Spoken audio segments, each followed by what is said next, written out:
खूबसूरत बनने के वो राज जिनको इस्तेमाल करने से आपकी खूबसूरती में 4 चांद लग जाएंगे। आए हम आपको बताते हैं वो राज। अगर आप चाहते हैं कि आपका चेहरा खूबसूरत नजर आए तो आप वजू को अपनी आदत बना लें। अगर आप चाहते हैं कि आपके हाथ खूबसूरत नजर आए तो अपने हाथों से सदका दीजिए।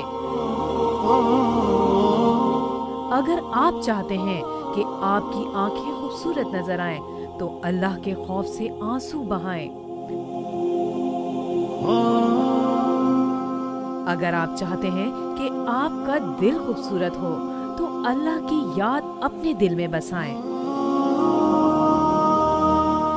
अगर आप चाहते हैं कि आपकी आवाज शीरीं हो, तो कुरान पाक की तिलावत करें। दिमाग की खूबसूरती चाहते हैं तो अल्लाह की बारगाह में सजदा करना अपनी आदत बना लें। फिर देखें, आप सबसे खूबसूरत नजर आएंगे।